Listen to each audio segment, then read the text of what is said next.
Assalamualaikum warahmatullahi wabarakatuh. Oke, Mimin akan lanjutkan cerita Li Fugui-nya. Tanpa berlama-lama, kita lanjutkan saja ceritanya. Tapi seperti biasa, bantu dulu tekan tombol likes. Terima kasih Tuan dan Nona. Gas. Bab 829-832. Pikiran Ye Kang berdengung. Dan dia terus bertanya pada dirinya sendiri, apa yang dia rindukan saat dia mabuk. Bukankah ini terlalu berdarah? Tapi kemudian saya memikirkannya, dan sepertinya kemungkinan terjadinya hal ini pada dasarnya nol. Karena orang lain tidak tahu siapa paman keduanya, bagaimana dia bisa tahu? Dengan gaya paman kedua dalam melakukan sesuatu, jika Li Fugui dan Sister Ronger terjebak di tempat tidur, apakah anak laki-laki ini masih hidup? Meskipun Li Fugui sangat terampil, Ye Kang tahu bahwa paman keduanya bisa ditemani oleh beberapa prajurit kuno dari keluarga Ye.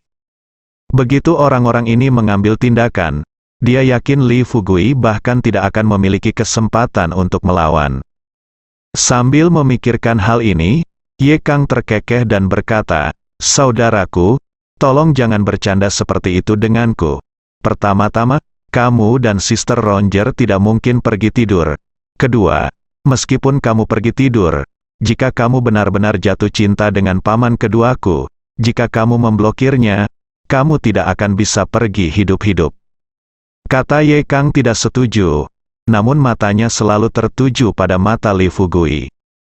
Saat dia melihat ekspresi Li Fugui tetap tidak berubah dan masih khawatir. Dia duduk perlahan, mencoba yang terbaik untuk menekan kegelisahan di hatinya, dan bertanya dengan hati-hati, "Saudaraku, beritahu aku secepatnya, apa yang terjadi? Aku selalu mengira kamu sangat pintar, tapi aku tidak menyangka kamu akan melakukannya. Jadilah ini, bagaimana kamu bisa melakukan hal bodoh seperti itu? Meskipun aku, Saudari Ronger, layak untukmu, kamu tidak boleh terburu-buru." Qi Kuai Chuo, Li Fugui sepertinya dipenuhi dengan penyesalan. Dan menamparkan kening dirinya sendiri. Setelah berbaring di sofa, dia menghela nafas tak berdaya. "Aku tidak bisa menahannya sejenak, oke. Jangan bicara lagi. Masalahnya sudah terselesaikan sekarang. Jika kamu salah, kamu salah. Saat hubungan kita sudah terjalin di depan umum di masa depan, kamu bisa memanggilku kakak ipar." Ye Kang tidak tahan lagi. Orang baik, beberapa kata anak laki-laki itu membuatnya bingung. Sebelum dia tahu apa yang sedang terjadi, Li Fugui menyuruhnya untuk membiarkannya saja dan mengapa dia memanggil anak laki-laki ini sebagai saudara ipar mulai sekarang. Bukankah ini lelucon internasional? Meskipun jika Li Fugui benar-benar menjadi saudara iparnya, itu akan membantunya bertahan lama sebagai kepala keluarga. Tapi masalahnya, Li Fugui juga harus bisa hidup sebagai kakak iparnya. Memikirkan hal ini, Ye Kang berkata dengan cemas, "Saudaraku, aku tidak sedang membicarakanmu, kamu tidak bisa melakukan ini. Katakan padaku secepatnya. Aku tahu seperti apa paman keduaku. Jika kamu tidak memberitahuku, aku takut padamu. Aku tidak bisa melihat matahari besok." Li Fugui duduk tegak, mengambil setengah botol anggur merah yang belum habis di depannya, dan setelah menyesap beberapa teguk, dia perlahan berkata, "Oke, ayo kembali ke sekolah." Bagaimana mungkin Ye Kang berani kembali sekarang jika dia tidak bertanya dengan jelas? Dia meraih lengan Li Fugui, dengan air mata berlinang, "Saudaraku, apakah kamu mencoba membunuhku? Katakan padaku secepatnya, apa yang terjadi? Bagaimana kamu menyelesaikannya? Bukankah kamu menjelaskannya dengan jelas? Beraninya aku membawamu kembali ke sekolah. Jika paman keduaku membawa seseorang untuk membunuhmu, kamu tidak akan bisa menyelamatkan hidupmu, dan aku juga akan menderita." Li Fugui tidak bisa menahan diri untuk tidak melihat penampilan Ye Kang. Dia tertawa terbahak-bahak, "Hahaha, Tuan Ye, dengan sedikit keberanianmu, ini tidak akan berhasil. Hahaha, oke, biar ku beritahu, ini tidak akan berhasil." Tepat ketika Li Fugui menceritakan semuanya kepada Ye Kang, seluk-beluk dari Ye Rong dan Ye Sigong sudah pulang. Ye Rong sangat berterima kasih kepada ayahnya. Saya berencana untuk mengobrol dengan ayah saya sebentar, tetapi saya tidak menyangka begitu ayah saya masuk, dia langsung mengatur seseorang untuk membawa Ye Rong ke Kabupaten Qinglong dalam semalam. Melihat ayahnya seperti ini, Ye Rong merasa curiga, tapi dia tidak bertanya terlalu banyak. Begitu Ye Rong masuk ke dalam mobil dan pergi, Ye Sigong segera membersihkan semua pelayan di ruangan itu. Bahkan istrinya, dia membuat alasan untuk membiarkannya pergi.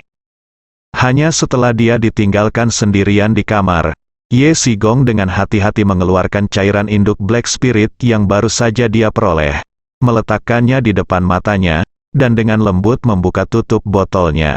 Saat aromanya memenuhi ruangan, Ye Sigong mencobanya yang terbaik untuk menenangkan diri. Dia turun, perlahan mengambil botolnya, dan menyesapnya. Cairan spiritual masuk ke mulutnya, dan tubuhnya langsung berubah. Ye Sigong buru-buru mengatur napasnya dan duduk bersila di sofa.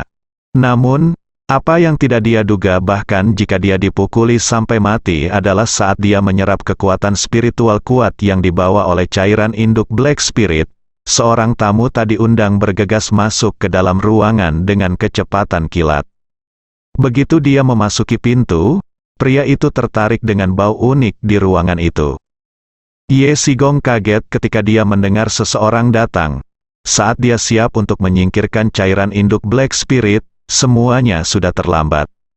Botol kecil itu dipegang oleh saudara laki-lakinya yang kelima, Ye Siwei, dan dia meletakkannya di sebelah lubang hidungnya. Setelah menarik napas dalam-dalam, Ye Siwei mencibir dan berkata kepada Ye Sigong, "Kakak kedua, trik yang bagus. Haha, luar biasa. Sungguh luar biasa." Ye Sigong berpikir dalam hatinya. Ketat, dia tidak pernah menyangka bahwa 4 prajurit kuno di sekitarnya akan benar-benar memiliki mata Ye Siwei. Lebih penting lagi, ketika dia mendapatkan cairan induk Black Spirit, dia sebenarnya mengabaikan energi spiritual kuat yang terkandung dalam cairan induk Black Spirit. Meski orang awam tidak bisa merasakannya, sebagai seorang pejuang kuno, dia bisa dengan mudah mendeteksi aura unik tersebut. Melihat Ye Siwei dengan wajah dingin, Ye Sigong berdiri dan mengulurkan tangannya. "Saudara kelima, ini milikku, letakkan." Wajah Ye Siwei sedingin es dan dia duduk di hadapan Ye Sigong.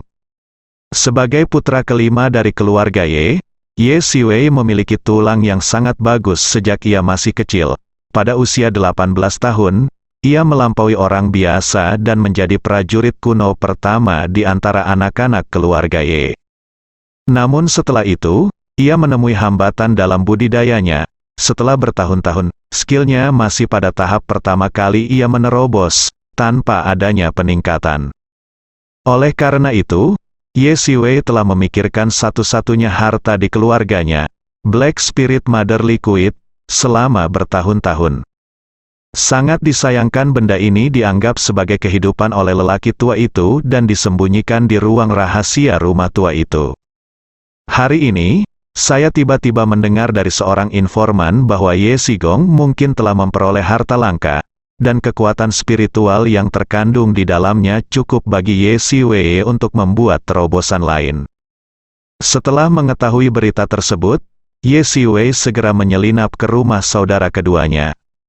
Namun meski dihajar hingga tewas, ia tak pernah menyangka kalau kakak keduanya justru mendapatkan harta paling berharga di keluarganya.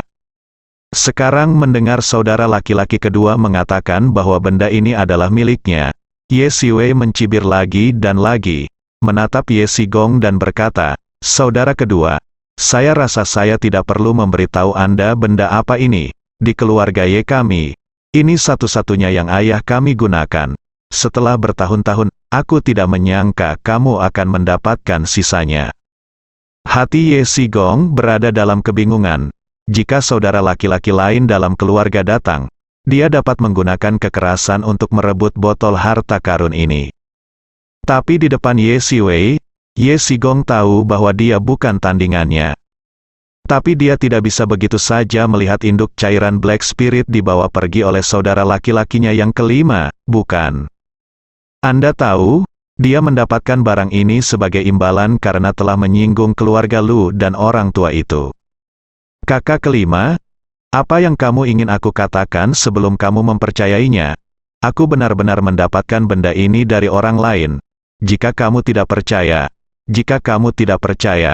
tanyakan pada ayahku dan lihat apakah cairan induk Black Spirit-nya masih ada. Tidak di sini. Ye Sigong bingung sejenak dan tidak bisa memilih harus berkata apa. Setelah mengatakan ini, dia menyadari bahwa dia telah mengatakan hal yang salah. Untuk mengetahui, anak-anak dari keluarga Ye, tidak peduli siapa yang memperoleh cairan induk Black Spirit, harus segera memberitahu lelaki tua itu dan menyerahkannya kepada lelaki tua itu untuk dibuang. Dikatakan bahwa itu akan dibuang, tetapi terus terang, itu diserahkan kepada orang tua itu untuk digunakan sendiri. Tapi sekarang dia sudah mendapatkan harta karun seperti itu. Begitu lelaki tua itu mengetahuinya, akan mudah baginya untuk diusir dari rumah. Kemungkinan besar dia akan dituduh melakukan pengkhianatan dan dibacok sampai mati dengan sebuah pisau. Seperti yang diharapkan, melihat Ye Sigong mengucapkan kata-kata seperti itu, Ye Siwei tersenyum sedikit, berdiri, melambaikan tangannya dengan botol porselen kecil di tangannya, dan berkata, "Kakak kedua, dalam hal ini, mari kita pergi ke orang tua itu dan bertanya." Ye Sigong garis pertahanan psikologis terakhir benar-benar rusak.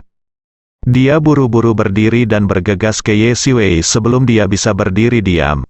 Ye Siwei tiba-tiba mengaktifkan kekuatan spiritualnya, dan lonceng emas yang tampaknya tak terlihat muncul di sekujur tubuhnya. Ye Sigong berhenti dengan tergesa-gesa dan berkata sambil meringis, "Kakak kelima, apa yang akan kamu lakukan? Aku tahu aku tidak bisa mengalahkanmu, tapi kamu tidak bisa begitu kejam dan membunuhku, kan? Masak kacang dan membakar kacang, kita semua lahir dari rahim ibu yang sama." Sudut mulut Ye Siwei sedikit terangkat, tapi ada sedikit rasa dingin di wajahnya. Dia meremas cairan induk Black Spirit dengan erat dan bertanya pada Ye Sigong, "Kamu masih tahu kalau kamu dan aku adalah saudara? Orang lain tidak tahu tentang perselingkuhanku. Bukankah kamu masih tahu?"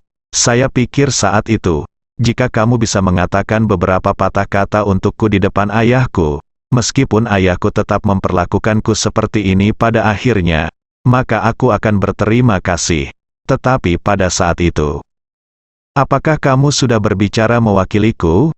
Selain menambah hinaan pada luka dan berdiri untuk menuduhku bersama, di antara kamu, siapa lagi yang punya pernah menariknya keluar? Pikiran Ye Sigong berdengung. Awalnya, dia hanya mengira adik laki-lakinya membuat pilihan seperti itu untuk menerobos dirinya sendiri. Namun kini tampaknya segalanya tidak sesederhana yang dia kira. Adikku ini berencana membalas dendam, jika ini masalahnya. Dan botol cairan induk Black Spirit ini diambil oleh saudara laki-laki kelima. Lalu siapa lagi di keluarga Ye yang bisa menjadi lawan orang ini? Menurut metode saudara laki-laki kelima, keluarga Ye pasti akan mengadakan pertunjukan seni bela diri skala penuh, dan semua anak dari keluarga Ye yang berpartisipasi dalam persidangan akan dibunuh oleh saudara laki-laki kelima, Qi Kuai Kui Xiao. Memikirkan hal ini, punggung Ye Sigong dipenuhi keringat dingin. Dia menekan rasa takut di dalam hatinya dan buru-buru membela, "Kakak kelima, bukan karena saudara kedua tidak mau membantumu, tapi jika kamu melakukan hal seperti itu, bagaimana kami bisa membantumu? Katakan padaku, di keluarga Ye kami, pernahkah ada laki-laki yang menang? Ada preseden untuk menikah dengan laki-laki? Setidaknya, meskipun keluarga Ye tidak memilikinya, lihatlah keluarga besar itu, apakah mereka punya?" Segera saat Ye Sigong selesai berbicara, Ye Siwei tiba-tiba memusatkan kekuatan spiritualnya di telapak tangannya. Lalu dia berkata, telapak tangan itu menyerang dan mengenai perut Ye Sigong tepat. Ledakan, dengan suara keras, meski Ye Sigong sudah berjaga, dia masih terlempar sejauh 7 atau 8 meter. Setelah mendarat, Ye Sigong memuntahkan seteguk darah, mengangkat kepalanya dan memohon, "Kakak kelima, kamu. Tolong ampuni aku kali ini. Dengan cara ini, Tidakkah kamu ingin menerobos dirimu sendiri? Botol hitam ini Spirit Mother Liquid, walaupun bisa membuatmu gunakan kekuatan untuk menyingkirkan mereka yang berpartisipasi dalam uji coba.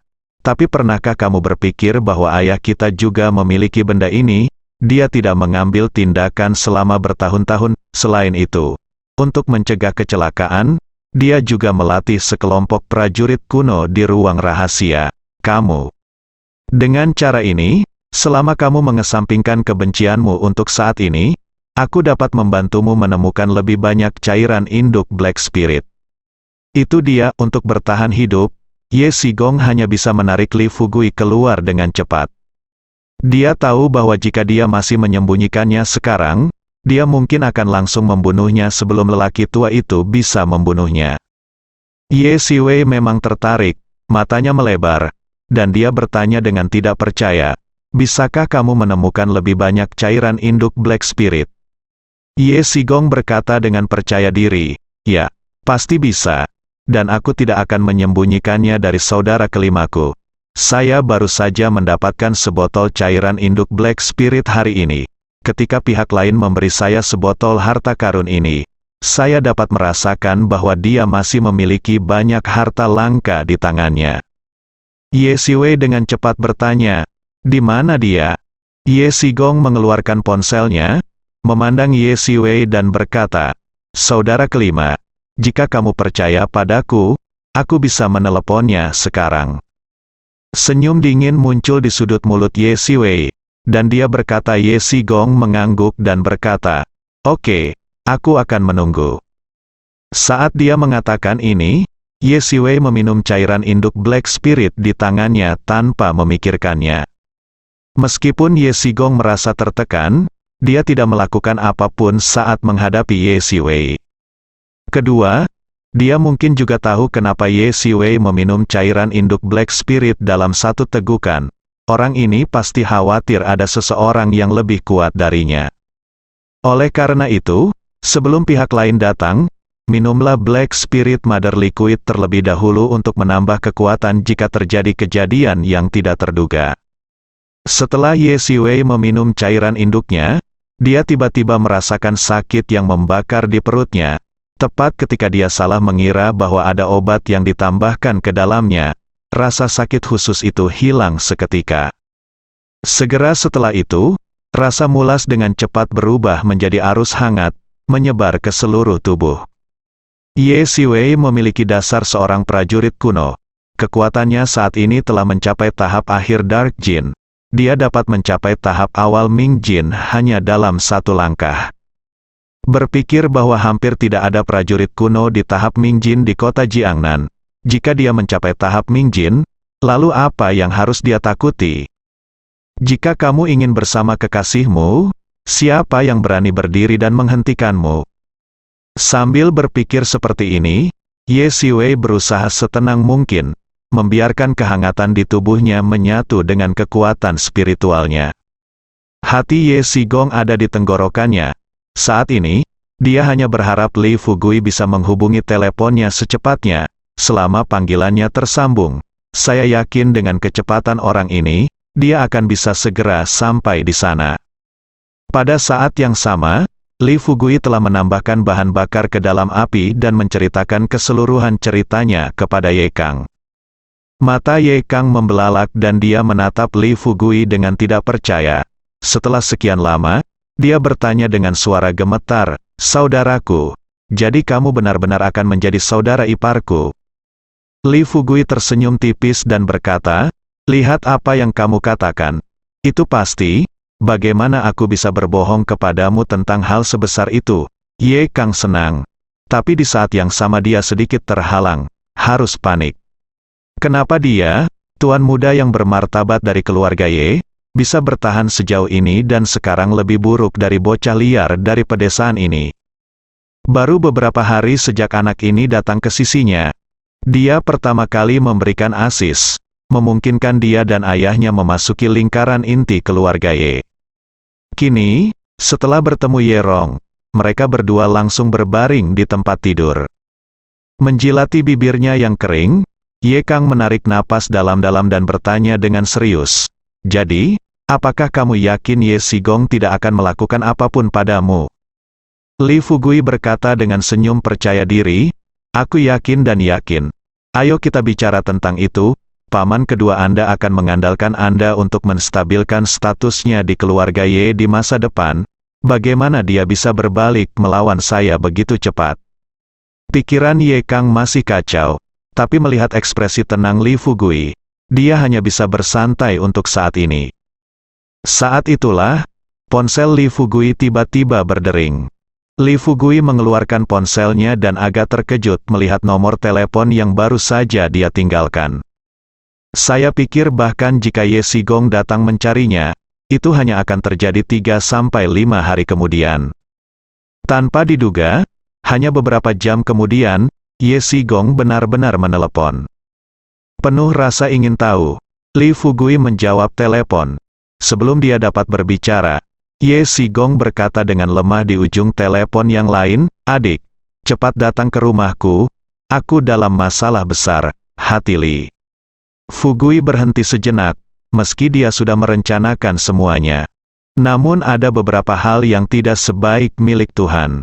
Sekarang sesuatu terjadi pada Ye Sigong. Jika dia tidak dapat menanganinya dengan benar tepat waktu, dia mungkin akan mengganggu tindakan selanjutnya. Menyadari hal ini, Li Fugui dengan cepat bertanya, Paman, tolong beritahu saya apa yang terjadi pertama kali.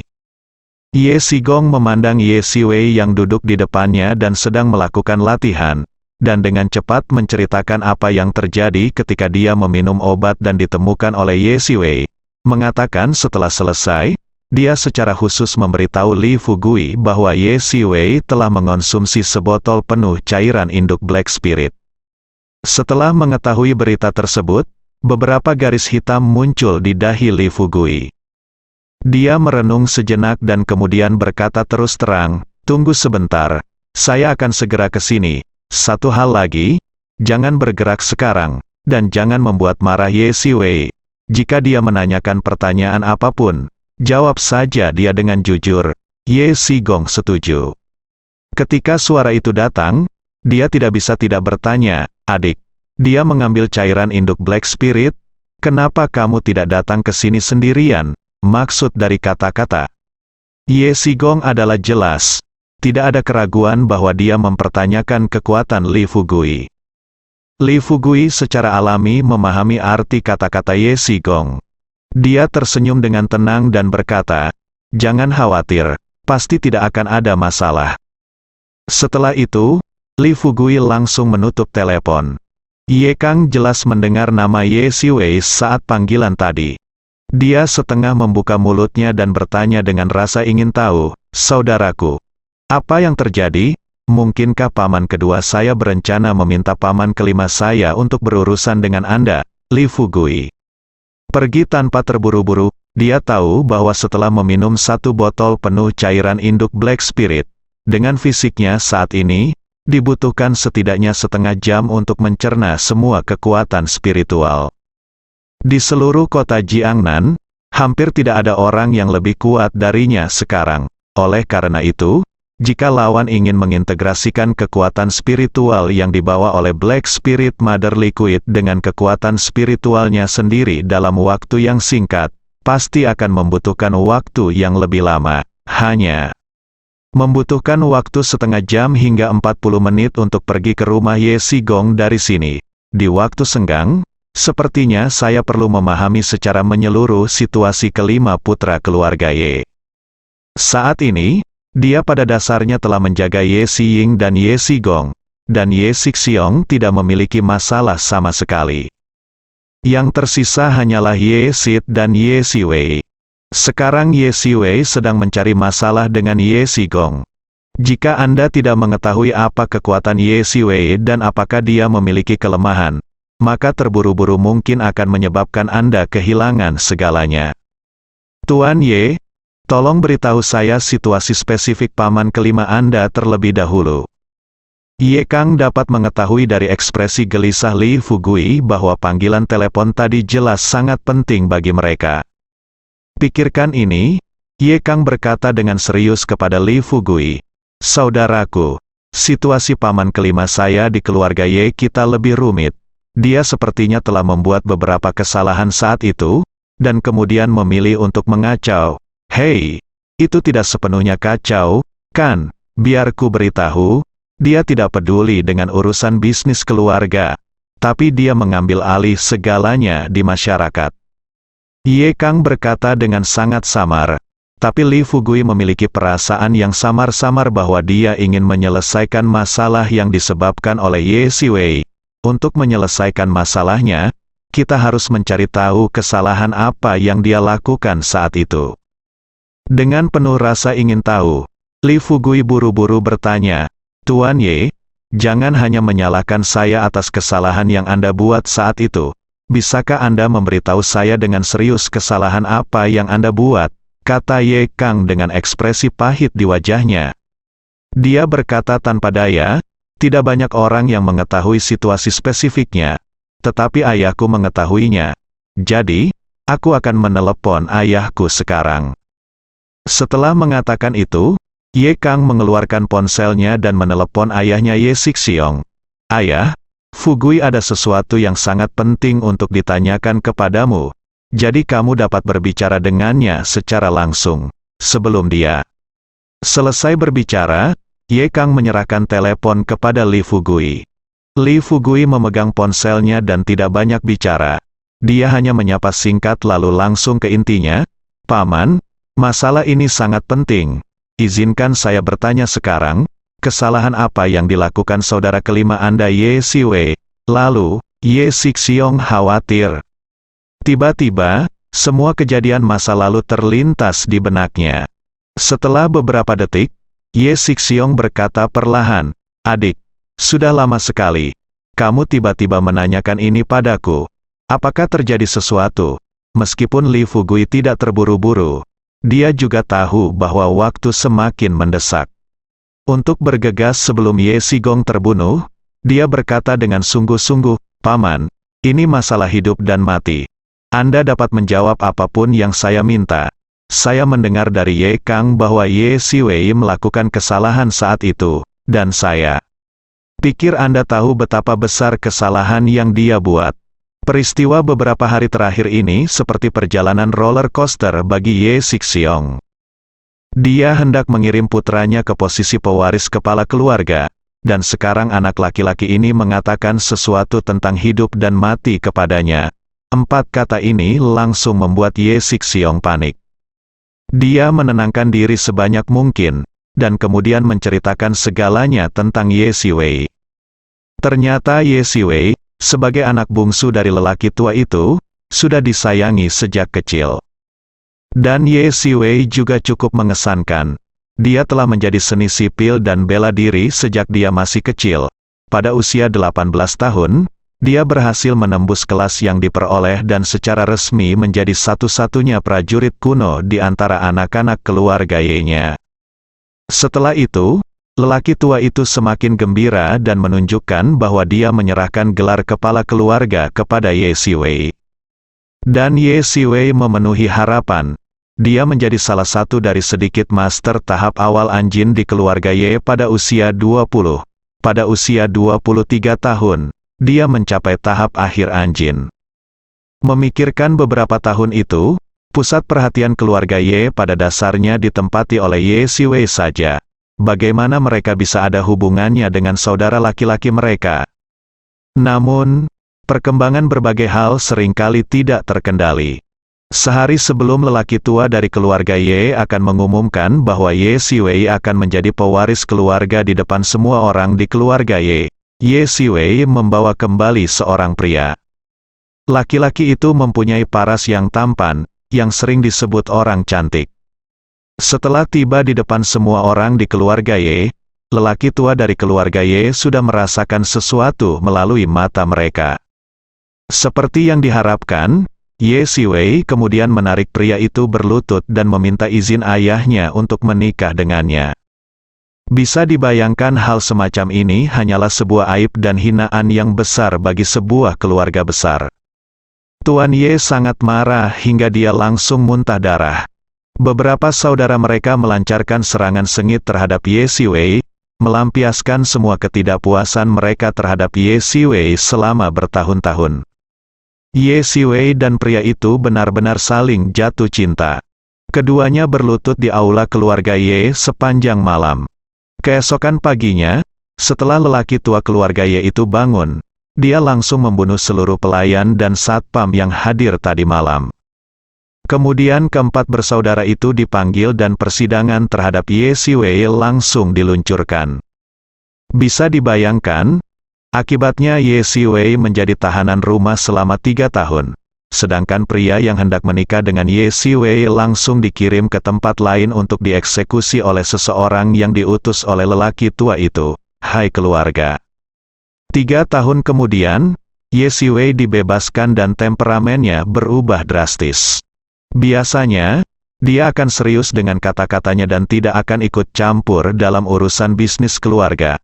Tapi ketika berurusan dengan beberapa kekuatan sosial yang menentang keluarga, Ye Siwei tidak ambigu. Ketika dia mengambil tindakan, dia sering membunuh semua orang, musuh-musuhnya, dan metode pembunuhannya sangat mencengangkan, cukup kejam. Faktanya, saudara-saudara dari keluarga Ye juga bisa merasakan bahwa Ye Siwei hanya ingin melampiaskan ketidakpuasannya melalui cara ini. Untungnya, skill Ye Siwei telah berhenti di tahap akhir anjin. Setelah bertahun-tahun, skillnya tidak meningkat sama sekali. Namun meski begitu, saudara laki-laki keluarga Ye masih merasa khawatir tentang saudara laki-laki kelima ini. Untuk mencegah saudara kelima melancarkan perang salib melawan mereka suatu hari nanti, mereka hanya bisa buru-buru menjadi kepala keluarga, mendapatkan sedikit minuman keras induk roh hitam yang diturunkan oleh keluarga, dan meningkatkan kekuatan mereka sesegera mungkin untuk mencegah kejadian yang tidak diharapkan. Setelah Ye Sixiong selesai membicarakan hal-hal ini, dia berkata dengan cemas, "Adik, saya telah mengatakan semua yang perlu dikatakan. Tolong beritahu saya secepatnya, apa yang terjadi?" Li Fugui tidak menjawab pertanyaan. Ye Sixiong, sebaliknya, dia bertanya, "Lalu tahukah kamu bahwa pria yang berencana menikahi Ye Siwei telah dieksekusi?" Ye Sixiong tertegun selama beberapa detik, dan berkata dengan nada ragu-ragu, "Saya tidak tahu detailnya, tapi pengirimannya, orang-orang yang pergi untuk mengeksekusi orang itu semuanya dieksekusi oleh orang tua itu setelah mereka kembali." Oh, sepertinya aku pernah mendengar Ye Xiying menyebutkannya sebelumnya. Dia mengatakan bahwa beberapa orang sialan itu tidak mati, dan cepat atau lambat mereka akan menjadi bencana terbesar bagi keluarga Ye kita.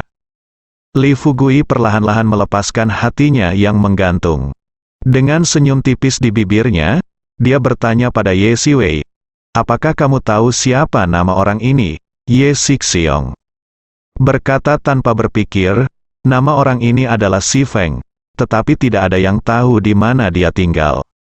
Li Fugui mengangguk sekarang, dia hanya bisa mencobanya. Setelah menutup telepon, Li Fugui berkata dengan serius kepada Ye Kang, "Tuan Ye, segera turun dan siapkan mobil. Setelah saya turun, kita akan pergi ke rumah Ye Sigong bersama-sama." Ye Kang tidak bertanya lagi dan segera bangkit dan keluar. Li Fugui mengeluarkan ponsel lain dan segera menelepon Lin Ziwen dan Zheng Lizong.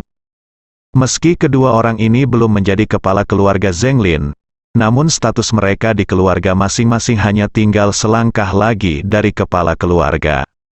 Dan sebagai 2 dari 3 keluarga besar, jika mereka dapat membantu menemukan Si Feng, maka peluang menemukannya akan sangat tinggi.